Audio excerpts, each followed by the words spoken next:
Namo tassa bhagavato arahato samma sambuddhassa.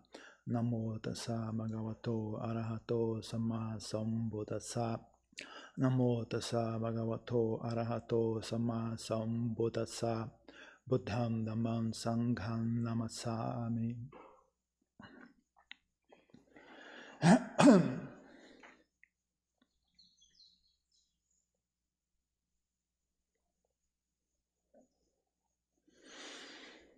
A prática do Dharma é para purificar, né, a nossa mente.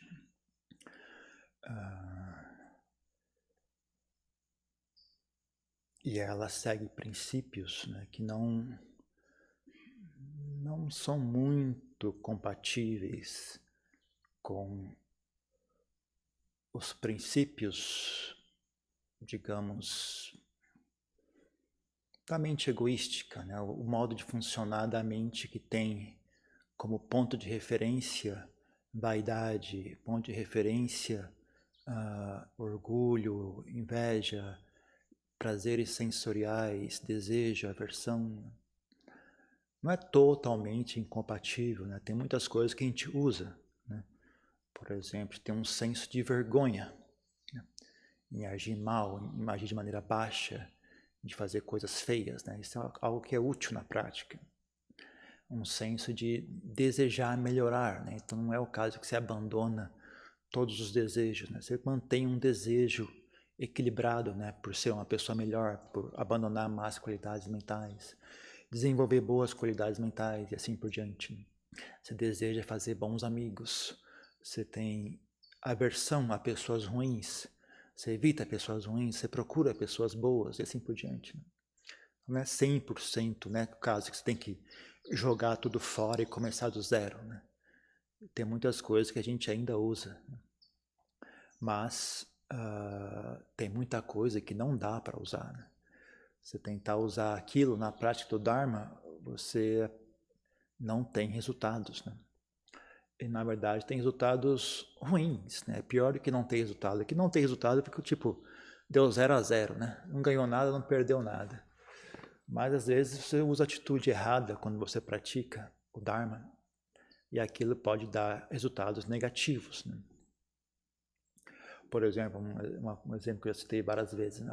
Quando a gente, alguns monges, algumas pessoas conseguem fazer algum progresso com a prática de meditação delas, experienciam uma mente muito pacífica, extremamente agradável, assim, algo assim indescritível, de quão agradável é aquilo, quão prazeroso, né, é aquele estado mental. Só que aí quando a mente experiencia isso, ela não tá necessariamente purificada, né? Ela ainda tem desejo, tem aversão, tem vaidade, tem ganância, etc. Então quando a mente experiencia isso, é que é tão agradável que aquilo atiça, né, o desejo, a ganância. Eu quero experienciar de novo, eu quero de novo essa experiência, eu quero muito essa experiência, porque realmente, né, se você tem uma mente ainda obcecada por desejo, não tem como você não desejar aquilo, né? Essa é a coisa mais fantástica que um ser humano consegue experienciar, né? Como é que você pode querer que a pessoa não deseje aquilo? Não tem como, é impossível, né? É óbvio que vai haver desejo, a mente vai desejar experienciar aquilo novamente. Só que quando a mente deseja, né, de uma maneira assim muito gananciosa, muito obcecada, a mente fica grosseira. Quando a mente fica grosseira, ela não consegue repetir aquela experiência. Então, uma coisa que você pensar de um certo ponto de vista, é um sistema perfeito, né? É somente que nem tem aquelas histórias assim, eles fazem uma porta bem baixinha, para você entrar naquela porta você tem que se abaixar, né? Tem que ter humildade de se curvar para poder entrar naquela porta, né? Então a mente também tem algumas coisas, não sei se é eu não acho que seja por alguém inventou que seja assim, não foi ninguém que planejou que fosse assim. É simplesmente segue uma certa natureza. Quando você começa a entender a natureza por trás disso, você vê como é que tudo isso faz sentido, né? Não é questão de ter sido feito de propósito assim, é porque segue um certo princípio, né? Esse princípio se aplica. Então resulta nisso, sabe? Tem certas coisas que não dão certo, né? Porque o princípio por trás não está sendo respeitado. Então, em geral, quando a pessoa fica, né, ela experiencia isso, aí surge o desejo. Aquele desejo é muito forte, impede que a pessoa repita aquela experiência. E aí, não podendo repetir aquela experiência, a pessoa fica frustrada, fica desanimada e acaba desistindo, né? Às vezes você acha que a pessoa fez progresso na prática, então é algo bom. Mas se a pessoa fez progresso na prática e não tem uma atitude compatível com aquele progresso, então aquilo na verdade regride. A pessoa, em vez de avançar, ela regride, né? Essas coisas acontecem, né? Ou então a pessoa tem uma experiência e começa a ter visões, começa a ver coisas que antes ela não via, e aquilo, em vez de alimentar, né, o Dharma, alimenta a vaidade, alimenta o desejo, alimenta a confusão mental, alimenta a vaidade intelectual, né? E aí que a pessoa regride, a pessoa fica pior do que estava antes, né? Então, uma das armadilhas que a gente não se fala muito é justamente essa questão, né, de que a mente às vezes toma um objeto nobre, um objeto saudável, como por exemplo a prática do Dharma.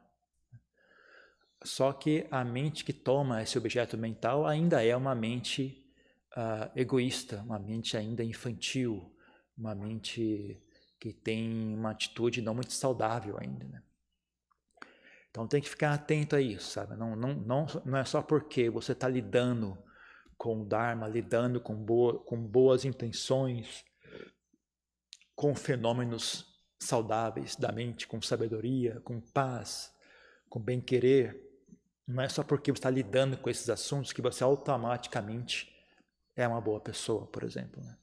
Muito comum com relação à compaixão, né? As pessoas fazem algo por compaixão, só com uma atitude arrogante, uma atitude rancorosa, uma atitude egoística, uma atitude de preconceito contra os outros, né?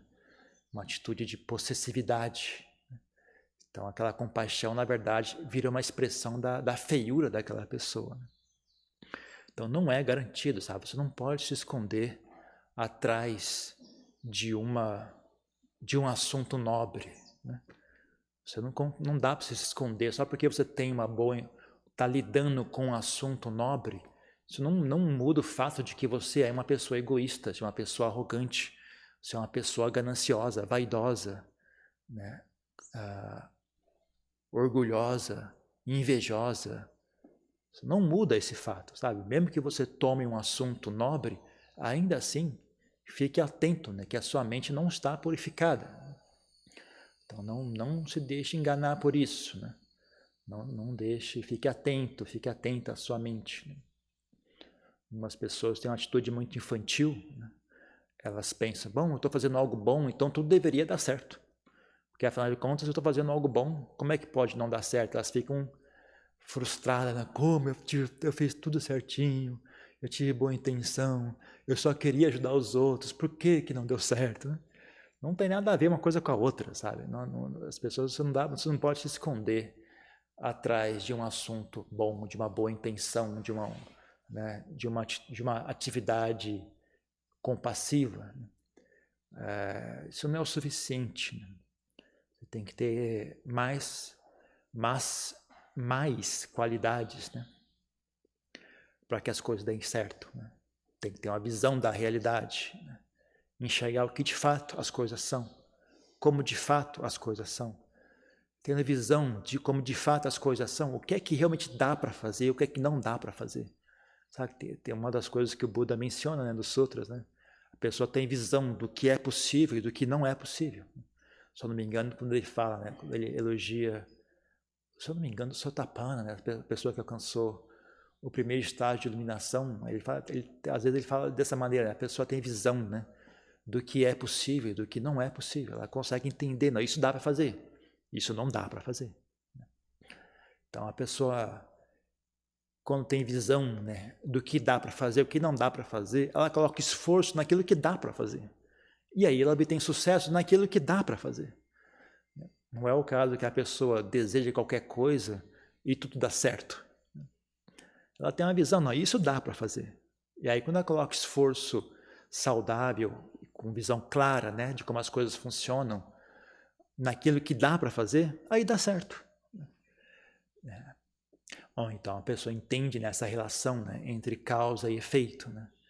Então a pessoa tem, por exemplo, ela tem visão de que a partir de uma mente saudável, um monte de outras coisas se tornam possíveis. E aí, em vez de ficar focando nesse monte de outras coisas, a pessoa foca na mente saudável. Vou trabalhar nisso, vou cultivar uma mente saudável. A partir daqui, as outras coisas acontecem naturalmente. Ela não tem preocupação em tentar controlar, como é que chama aquele? Manusear, como é que fala em português? Manipular, né? Ela não tem essa preocupação em manipular tudo para que as coisas aconteçam do jeito certinho que ela queria. Ela entende o princípio por trás disso, né? E aí, sabe, tem essa tranquilidade de deixar as coisas se manifestarem, né? Ela vai só administrando, só corrigindo aqui, corrigindo ali, né? Mas não fica ali tentando controlar tudo, né? Quando eu fui no Chile, esse ano ou ano passado, nem lembro mais. Acho que foi ano passado. Eu fui no Chile, aí uma das pessoas, que é um dos líderes lá do grupo de meditação lá, veio perguntar para mim, né? Falou, Jan, como é que faz para estabelecer o budismo num país que não tem budismo? Eu falei, eu sei lá também, vou fazer um negócio complicado nos infernos isso. Como é que vai estabelecer budismo num país que não tem budismo? Eu não tenho a menor ideia. Eu não tenho a menor ideia como é que você faz isso. Me parece muito complicado isso, não? Mas eu sei o seguinte, é possível purificar a sua própria mente. É possível desenvolver sabedoria. Isso eu sei fazer. Desenvolver sabedoria eu sei fazer. Purificar a sua própria mente eu sei fazer. Ter uma mente sábia e saudável, é normal a mente sábia e saudável conseguir expressar aquilo para as pessoas. Tem limites, né? Nesse ponto entra essa questão, né? Saber o que é possível e o que não é possível, sabe? Não adianta, você pode ser o melhor professor do mundo. Algumas pessoas você não tem acesso, não adianta. A pessoa não tem karma o suficiente para ouvir o que você está dizendo. Às vezes monges budistas, sabe? Já aconteceu algumas vezes aqui, já teve alguns monges que vieram aqui. Não adianta, a pessoa ela não consegue ouvir, sabe? Não é questão de falta de explicação, falta de, sabe? Até a Lompopia, que vem e fala alguma coisa, assim, direto para a pessoa. Mais de uma vez aconteceu isso, né? Você imaginaria, bom, eu nunca vi essa pessoa na vida. Né? Esse mestre veio, eu nunca vi, ele nunca me viu na vida. Ele chega na sua frente e fala exatamente qual é a sua situação, né? Sabe? No ponto, assim, como se fosse no tiro ao alvo, que é bem no centro do tiro do alvo, né? Você imaginaria, bom, a pessoa tendo visto isso, né, ela ia entender que esse conselho deve ser levado a sério, né? A pessoa não consegue levar a sério, ela não consegue ouvir, né? Então, entra por um ouvido e sai pelo outro. A pessoa não tem karma o suficiente para conseguir fazer uso daquele ensinamento, né? Não importa quão claro foi dada a mensagem, não importa quão digno de inspiração seja a pessoa que disse aquilo, né? A pessoa não consegue processar aquela informação, né? Então tem limites, né, do quanto você consegue explicar e quanto as pessoas conseguem ouvir o que você diz, né? Mas ainda assim o princípio se preserva, sabe? Uma mente saudável, uma mente sábia, ela consegue se expressar, né? Se você consegue se expressar, algumas pessoas vão ouvir. É normal as pessoas ouvirem, não tem nada de fantástico nisso, é comum. Você fala, as pessoas ouvem. Tendo ouvido, algumas pessoas que ouviram vão conseguir entender. Tendo conseguido entender, elas vão enxergar o propósito, vão enxergar o benefício. Tendo enxergado o benefício, é normal que elas, né, se organizem. Aí que entra de novo o desejo, né? Então as pessoas desejam que isso venha mais, né? Eu gostei disso, eu quero mais disso. Como seria uma boa maneira de ter mais disso? Bom, vamos criar um grupo, vamos criar uma organização, vamos se juntar, vamos reunir esforços, né? Para que então a gente crie um ambiente em que isso possa existir, né? Que a gente possa ter acesso a esses ensinamentos, que a gente possa praticar isso, a gente possa dividir informação, dividir experiência, ajudar um ao outro. Então as coisas vão acontecer naturalmente, sabe? Naturalmente vai surgir nesses grupos, as pessoas vão se organizando, vão criando situações, né? E isso é uma coisa natural que ocorre. Né? Tudo isso vem de você desenvolver a sua própria mente, né? Isso eu sei fazer, desenvolver provavelmente eu sei. Ó, criar grupo budista, estabelecer budismo no país, sei lá como é que faz isso, é muito complicado isso. Eu sei fazer cuidar da mente, isso eu sei fazer. E aí sabendo também, né, que tendo feito isso, o resto se manifesta, é normal. Não tem nada fantástico, não tem nenhum milagre, é só o normal, é o óbvio. Né? Então, você não pode. Isso também é uma maneira excelente, né, de você não deixar, né, essas ganâncias, inveja, rancor, vaidade agarrar a sua prática, né? Sua prática de meditação, sua prática de progresso espiritual. Não, você tenta progredir espiritualmente, que a gente chama de quilessas, né? As impurezas mentais vão lá e come tudo. Né? Que não, você planta um jardim, planta uma horta, aí vem uma vaca, vai lá e come tudo, destrói tudo que você fez. Né? Então você tem que ter atenção, né? Saber cercar aquilo direitinho, saber ficar atento. Né? Então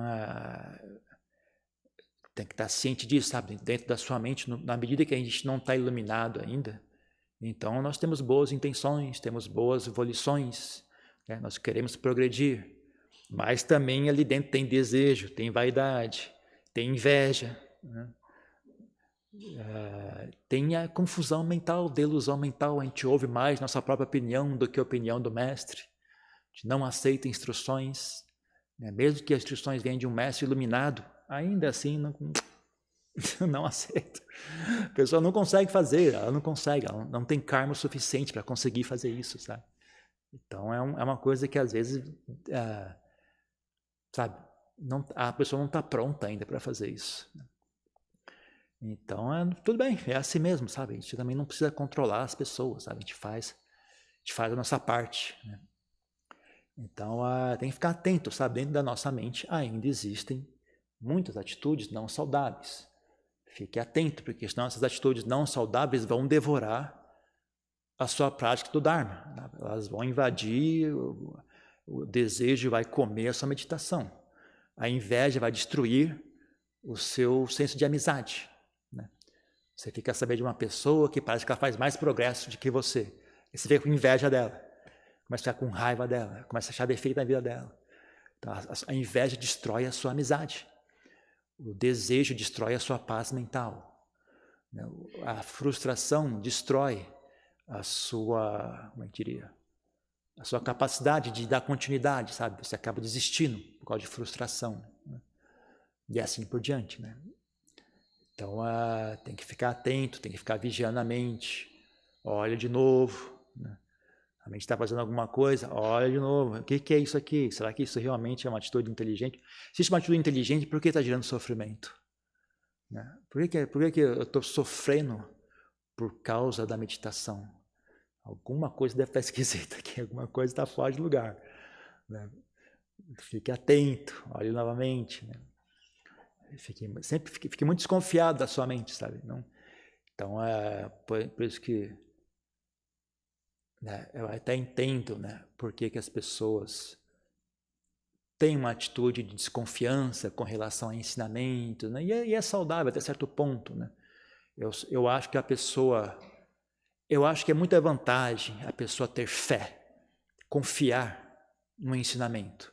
Mas essa fé deveria vir de inteligência, não apenas de ser bobo. Né? Que a maioria das pessoas tem fé porque são bobas. Né? Elas são até uma forma de preguiça também. Elas querem acreditar em algo, querem passar a responsabilidade para fora. Sabe? Você que qualquer coisa que der errado, a culpa é sua. Você que me ensinou isso. Né? É uma forma meio de infantil, né? De uma certa preguiça, uma certa infantilidade em querer passar a responsabilidade para um fenômeno externo, né? Para algum mestre, para algum ensinamento, algum livro, ou uma ideia vaga, né? De um ser celestial. Né? quer passar para fora, né? Problema de vocês que mandam. Eu não tenho opinião, não é muito saudável. Isso é uma atitude meio infantil, meio preguiçosa, né? Mas então tem uma certa beleza, né, em a pessoa ser desconfiada, a pessoa olhar de novo, questionar, será que está certo isso, será que não? Mas tendo questionado e investigado, se a pessoa consegue chegar a um ponto em que ela investigou, questionou, olhou de frente para trás, de trás para frente, e chegou à conclusão, olha, isso aqui é confiável, isso aqui dá para confiar. Quando a pessoa chega nesse ponto, realmente fica muito mais fácil, né? Porque aí ela tem um ponto de referência claro e firme, né? Que é o ensinamento, né? Que é, por exemplo, o Sutta Pitaka, o Tipitaka. É um texto, está ali escrito, é isso aqui, né? E aí a mente pode dançar, pode rebolar, pode virar cambalhota. Você tem um ponto claro de referência. Qualquer momento que ela estiver fazendo algo esquisito, você compara com aquilo. Não, está aqui. Isso é que o Buda disse. O que você está fazendo? Não está muito igual isso aqui não, né? Então, porque senão ela engana você, né? Ela cria um monte de história, um monte de justificativa. Isso não tem ponto de referência, né? Ela está falando isso, sei lá, parece, faz sentido, né? Porque ela vai falar que ela conhece bem você, né? A sua mente conhece bem, ela sabe o que é que você está disposto a aceitar, o que você não está disposto a aceitar. Então, ela sempre vai dizer aquilo que parece fazer sentido, né? Na sua opinião, aquilo faz sentido. Então, se não tiver um ponto de referência externo, né, para você ter fazer esse contraste, né? O que a mente está dizendo? O que Buda disse? Peraí, então alguém está errado aqui, né? Então, se você chega a um ponto, né, que você tem confiança, né, no ensinamento, fica bem mais fácil, né? Mas eu digo, essa confiança tem que ser conquistada, como eu acabei de escrever, né? Você confiar por bobeira, por preguiça, por infantilidade, eu não acho que seja muito bom. Se você confia, tendo investigado, tendo analisado, tendo praticado, eu cheguei à conclusão inteligente, consciente, de que esse ensinamento é de confiança.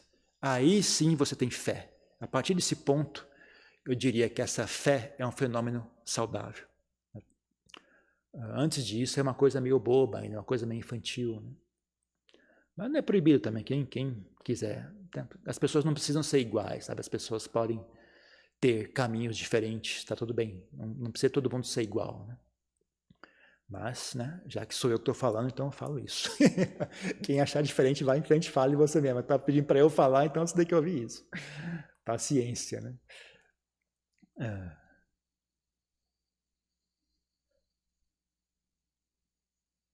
Então fique atento, né? A gente está tentando caminhar em direção ao Dharma, né?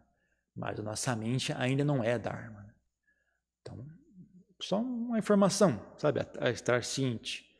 Porque as pessoas vêm direto perguntar para mim e você vê que a maioria dos casos é isso, as pessoas estão tentando seguir as instruções da vaidade, as instruções dos desejos para alcançar o Dharma, né? Mas eles são incompatíveis, né? A ganância não alcança o Dharma. Quando a ganância tenta praticar o Dharma, ela empaca. Ela não anda para frente, gente. Não anda para frente. As pessoas vêm perguntar para mim, adianta, eu estou empacado, é óbvio que você está empacado. Você não tem, é bom que você esteja empacado, é muito bom que você esteja empacado. Com essa atitude, a melhor coisa que poderia acontecer para você é não progredir, sabe? Enquanto você não mudar de atitude, é bom que você não progrida, porque se você progredir, vai ser pior ainda, né?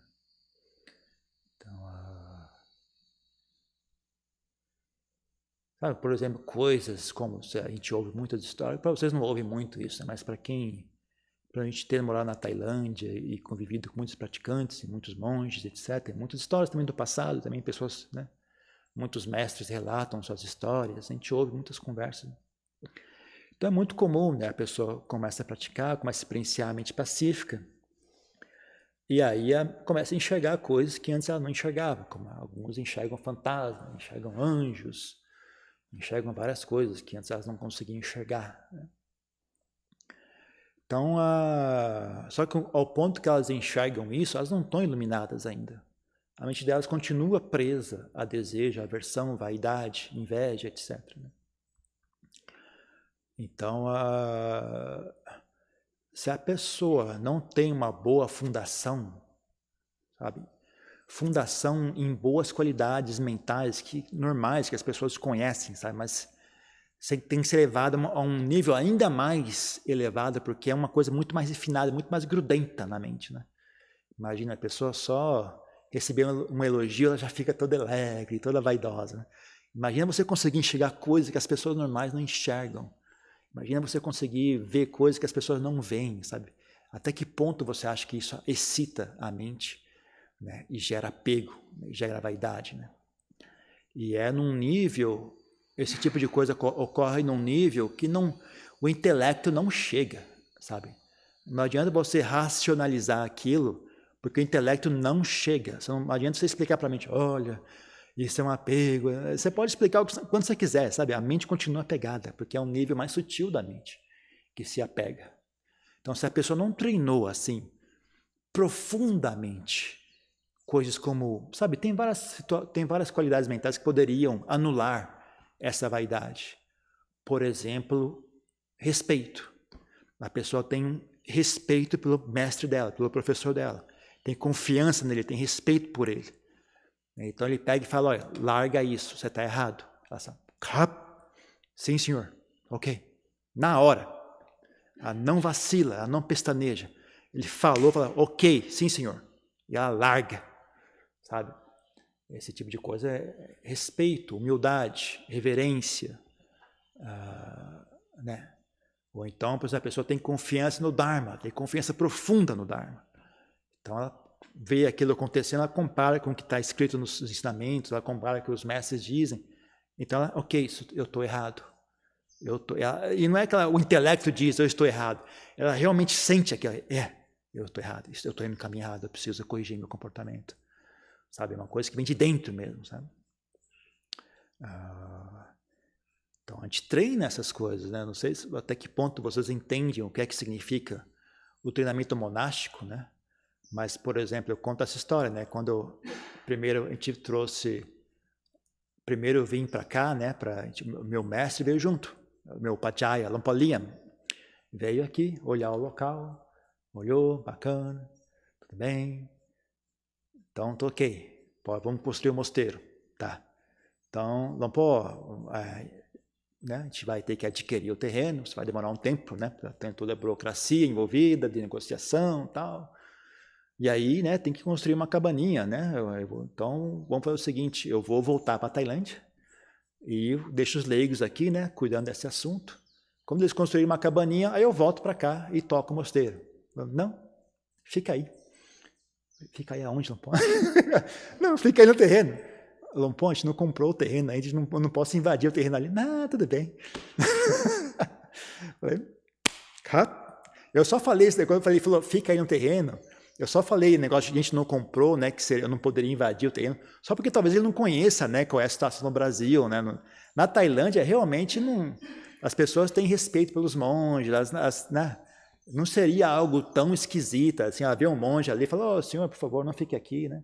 Eles iam avisar e o monge ia sair, tudo bem, né? Não ia ter problema, elas entendem o que está acontecendo, né? Elas sabem que os monges praticam na floresta, não ia gerar estresse nenhum, né? É só pedir para ele sair, ele sai, pronto.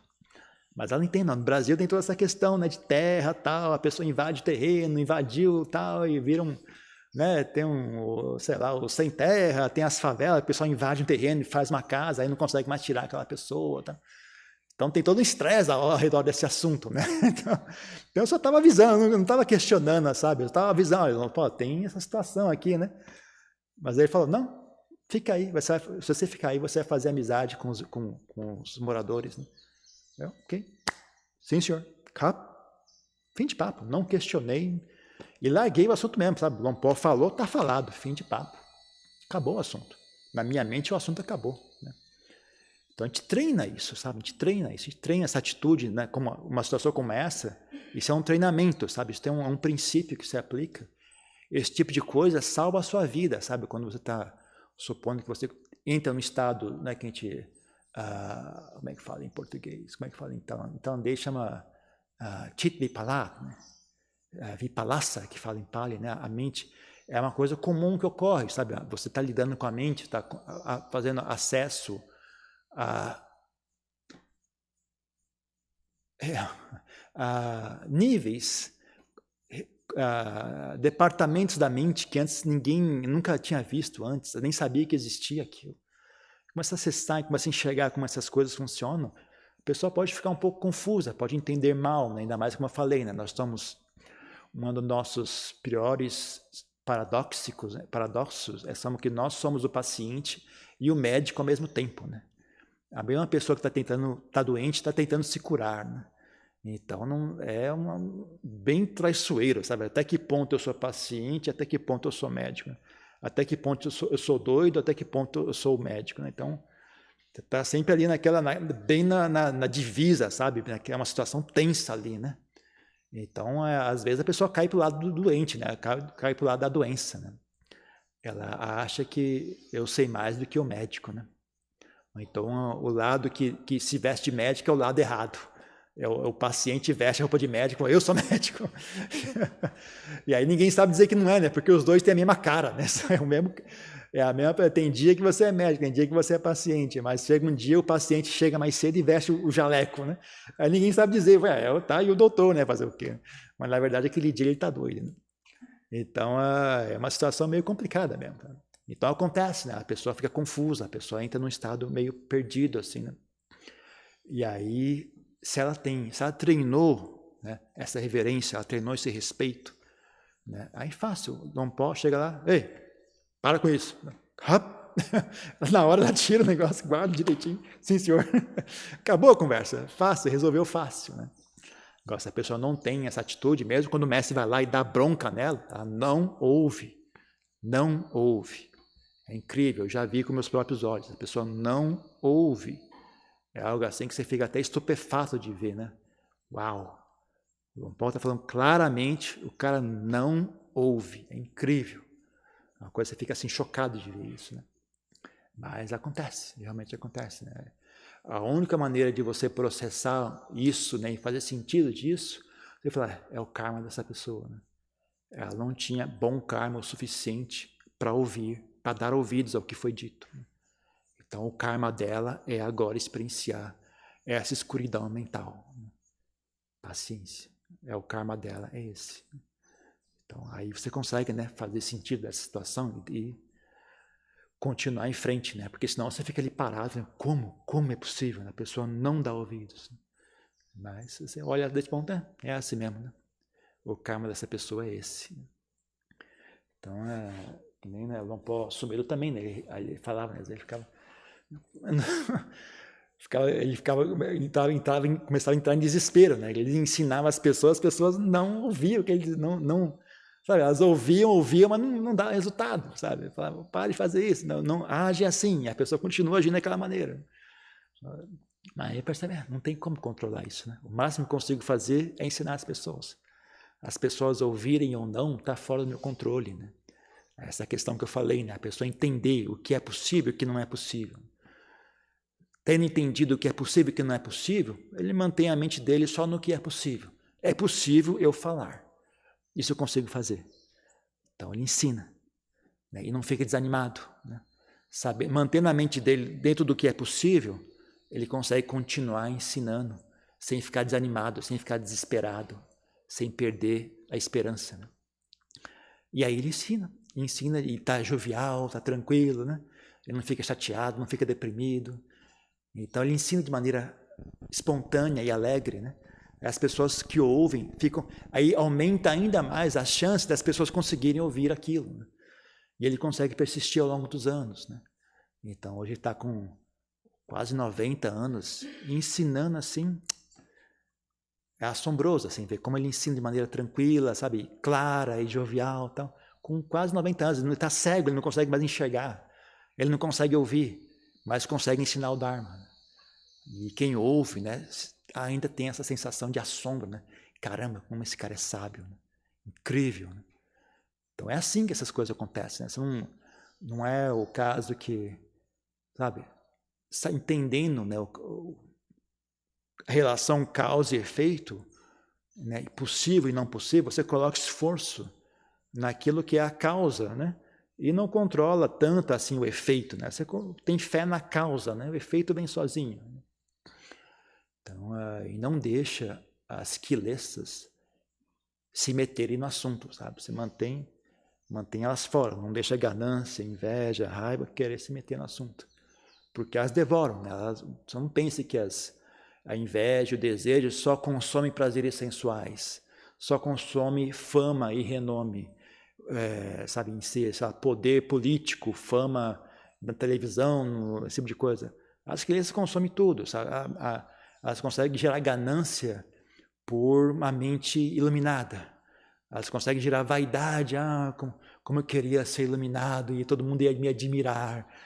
A inveja, sabe, a inveja também, você ouve uma história de um mestre que fez progresso, aí você vê com inveja dele, puxa, eu queria ter sido assim, né, e assim por diante, né. Então é muito sutil, sabe, você lidar com a mente é sempre algo muito sutil, tem que ficar atento, né. Sempre desconfie da mente, olhe de novo, né. Eu estou praticando meditação, certo, mas só isso não é o suficiente. Eu estou praticando meditação como? Com que atitude? Com que qualidade mental? Né? Estamos estudando o Dharma, certo, mas com que atitude? Com que qualidade mental? Quem está estudando o Dharma? A inveja está estudando o Dharma? É a ganância que está estudando o Dharma? Quem está estudando o Dharma? Quem está lendo esses sutras? Né? A vaidade intelectual está lendo sutras? Quem está lendo esses sutras? Fique atento. Né? Não se esqueça, né? O maior truque das quilesas é fingir que não existe. Esse é o truque excelente delas. Não, é que nem, sei lá, é que nem você tem um governo, tem um exército muito poderoso. Então você acha, bom, o maior truque, o maior trunfo na mão desse governo é o poder do seu exército. Mas aí você fala, na verdade, o maior trunfo desse governo é a ideia do poder do meu exército, porque assim eu não preciso entrar em guerra, né? Só a ideia já é o suficiente. Não preciso ir lá e destruir as pessoas. Só a ideia de que eu tenho esse poder já é o suficiente. Né? Esse é o maior truque que eu tenho em minhas mãos. Né? Então, acho que eles também têm seu truque. Tem tanto o desejo, a raiva, a depressão, né? o ódio de si mesmo, a baixa autoestima, a queimação do desejo, né? Que oprime a mente. Eu preciso disso para ser feliz. Eu preciso consumir. A pessoa perde o controle, né? Os desejos controlam a mente dela. Tudo isso são poderes que a mente possui. Né? Mas seria essa comparação, né? Um poder grosseiro. Né? O poder mais excelente das quilesas é isso, né? Você não perceber que ela está trabalhando. Não perceber que elas estão controlando a sua mente. Porque aí fica tudo suave. Não tem atrito. A mente manda e você faz.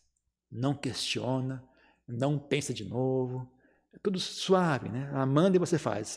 Ela manda, sim, senhor, manda, sim, senhor, manda, sim, senhor.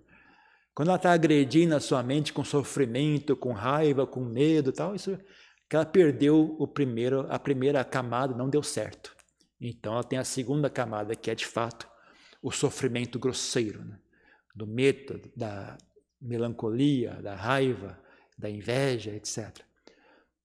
Mas o mais excelente truque dela é fingir que não existe. Né?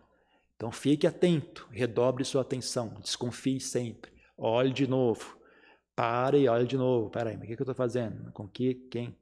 Olhe a sua atitude com relação à prática de meditação. Tem tensão escondida aqui? Que tensão é essa? É tensão do quê? Medo de fracassar? Tensão da ganância? Por que quando eu saio da meditação eu sinto essa tensão? O que está escondido aqui dentro? Olhe, investigue, desconfie, olhe de novo. Com relação a tudo, fique sempre atento. Adquira o hábito de estar atento à sua mente. Porque no final das contas o trabalho é esse, sabe? É o trabalho de autoconhecimento. Então, se você quer conhecer a sua mente, você tem que olhar para ela. Quanto mais você olhar, mais rápido você vai entender. Então, adquira o hábito de estar ciente, adquire o hábito de estar olhando, adquire o hábito de estar atento, né? E desconfiado, sempre desconfie. Mesmo quando as coisas dão certo, desconfie. Quando você fizer progresso com a prática, desconfie. Quando você não faz progresso com a prática, desconfie de novo, olhe de novo, porque, né, fique sempre desconfiado, você fique atento, né, e compare, né, o que as suas ideias com aquilo, né, que algum professor, né, de preferência o Buda, né, o professor mais excelente é o próprio Buda, né, sempre compare o que você está pensando, o que você acha com aquilo que ele disse, né, né, se for diferente, eu recomendo você dar mais validade ao que o Buda diz do que aquilo que você pensa, né? Mas isso é uma coisa que deve ser conquistada. Você chegar a esse ponto, para você conseguir chegar a esse ponto é um privilégio, né? Você tem que conquistar esse benefício de conseguir dar mais valor ao que o Buda diz do que ao que você pensa, né? Isso é um privilégio que você conquista, não é uma coisa que você faz de maneira leviana ou à toa, né? É algo que deve ser conquistado. É isso. Tem alguma pergunta, alguma questão?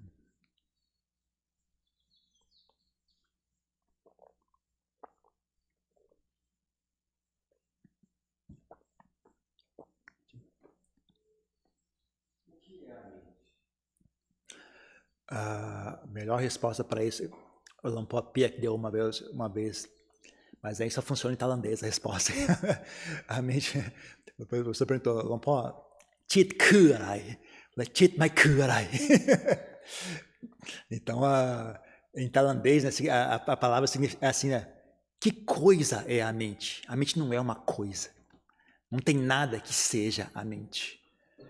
A mente, ela não se encaixa no conceito de coisa. Então, você perguntou o que é a mente, eu falo, que coisa é a mente? A mente não é uma coisa. Coisa não é o suficiente, é um conceito muito estreito para englobar o que é a mente. Então, não tem como você encaixar a mente num conceito. Quanto mais você tentar entender através de conceitos o que é a mente, eu espero, tomara que você nunca entenda. Porque se você entender, você vai estar apenas mentindo para si mesmo.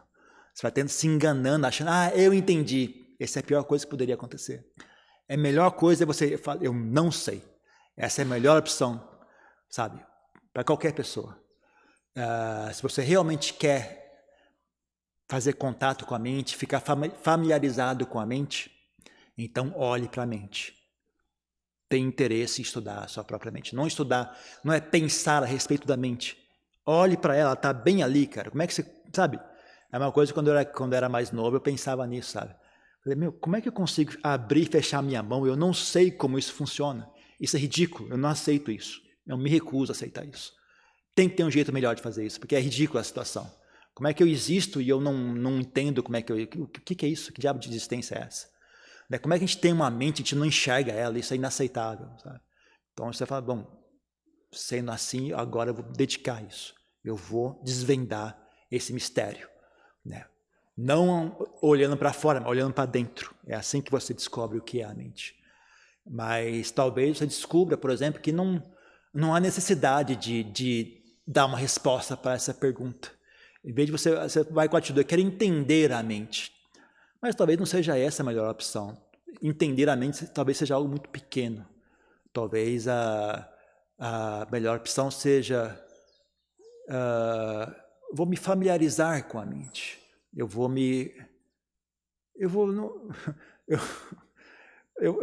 Não vai haver diferença entre eu e a mente, digamos assim. Resposta bem maluca, mas vai fazendo aí. Um dia você vai entender o que eu estou falando, vai fazendo aí. Mais uma pergunta?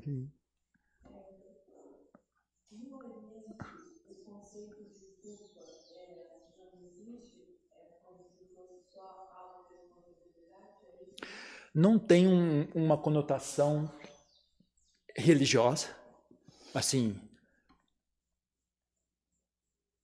não tem, sabe, eu acho que no Ocidente, por causa do cristianismo ou do judaísmo, eu não sei como é que funciona o judaísmo ou o islã, né? Mas no cristianismo tem essa ideia, né? A culpa como algo, sabe? É um dever seu se sentir culpado sempre. Por quê? Porque você está vivo.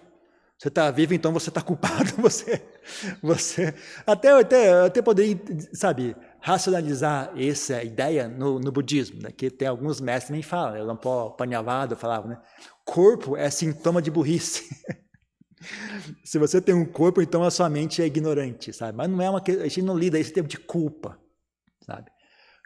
Não é útil, porque culpa agita a mente, deixa a mente grosseira. Então ela é útil para controlar o seu comportamento. Então até esse ponto ela até que é útil, tá? Então se você tem uma mente muito grosseira, muito rebelde, muito indisciplinada, então você pode usar culpa para evitar fazer más ações, evitar roubar os outros, evitar se comportar de maneira baixa e chula, feia, né? Mas sendo que se você conseguiu fazer isso, você se comporta bem, então a culpa não serve mais para nada. Porque ela não vai levar a sua mente a ficar pacífica. Ao contrário, ela vai agitar a sua mente. Então, se você quer, sabe, agitar a mente para que ela pare de fazer algo ruim, culpa até que é viável. Né? Você agita ela, para com isso, ela, ok, para. Aí ela parou, aí você tem que largar a culpa, porque senão ela não vai realmente pacificar a sua mente. Ela é um mecanismo de agitar a mente. Né? Tem situações que é bom agitar a mente. Você está a ponto de roubar algo, né? Você fala, meu, o que você está fazendo? Acorda! Você, Desculpa. Aí você não rouba aquilo, né? Mas parou de roubar, pronto. Agora larga o assunto, né? A culpa não dá para você ficar se agredindo com culpa o tempo todo e esperar que a mente vai ficar pacífica. Não vai. Ela é contraprodutiva nesse aspecto, né? É isso. Então, eles não têm, né, essa ideia assim, eu tenho o dever de estar culpado porque eu nasci, então eu sou sujo. Eles não pensam assim, né? Eles têm essa ideia, culpa é um recurso que uma pessoa sã, uma pessoa boa, quando ela faz algo, porque as pessoas boas fazem coisas ruins também, né? As pessoas não pensam nisso, né? As pessoas boas também fazem más ações. Só que uma pessoa boa, quando faz a má ação, ela se sente culpada, ela se arrepende. Né? Então isso é uma reação normal de uma boa pessoa quando ela faz uma má ação. Se ela não fez uma má ação, ela não tem por que sentir culpa. É só assim que funciona. Ok? Mais uma coisa?